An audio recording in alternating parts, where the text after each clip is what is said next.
I'm a busy engine, puffed Henry.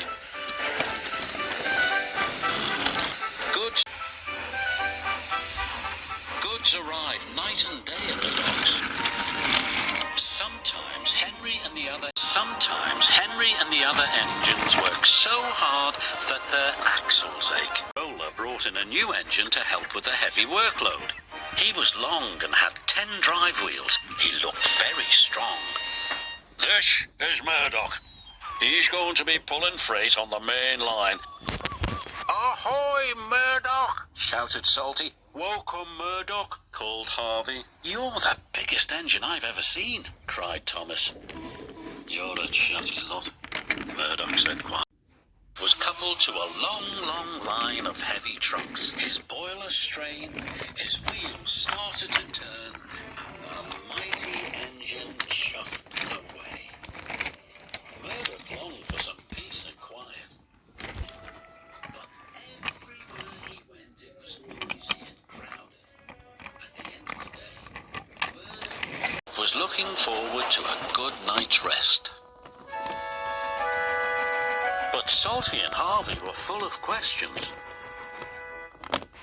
What's the longest train you've ever pulled? Have you worked Marseille? Have you ever crashed? Please, Murdoch chuffed. I want some peace and quiet, and I don't want to share a shed with chatterboxes. No need to be rude, huffed Harvey. We're only being friendly, matey. The next morning, Murdoch collected another long, heavy train. This time he chuffed into the beautiful countryside. It was splendid.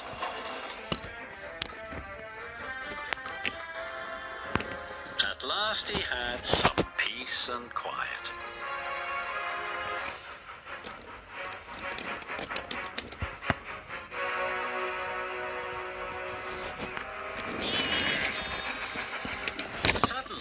Driver applied the brakes. There were sheep on the tracks. The sheep escaped from that field, said the driver. Through that broken fence. They tried to chase the sheep back. First this way, and then that way.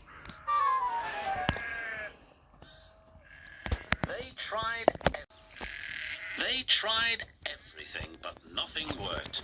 We'll never move these sheep by ourselves, complained the fireman. I'll go and phone for help, sighed the driver. Murdoch was very unhappy. The noisy sheep were spoiling his peace and quiet. The fat controller was enjoying afternoon tea when he got the call. Sheep? He exclaimed loudly. I'll send Toby with the farmer immediately. The sheep were becoming noisier and noisier. Please stop, groaned Murdoch. I'd rather be back with the chatterbox engines. Then Toby chuffed into view. Toby, exclaimed Murdoch, we're certainly glad to see you. Before long, the farmer and his dog went to work. And the sheep were soon safely back in their field. And Murdoch was on his way again.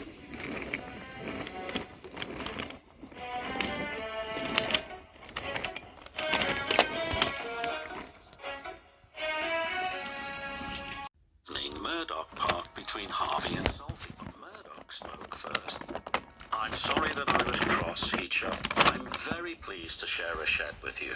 And we're pleased to have your company, said Harvey. Aye, we are, added Salty. It reminds me of a story. Murdoch smiled. The sound of bar, bar, bar would have kept him awake, but a Salty story would send him happily to sleep.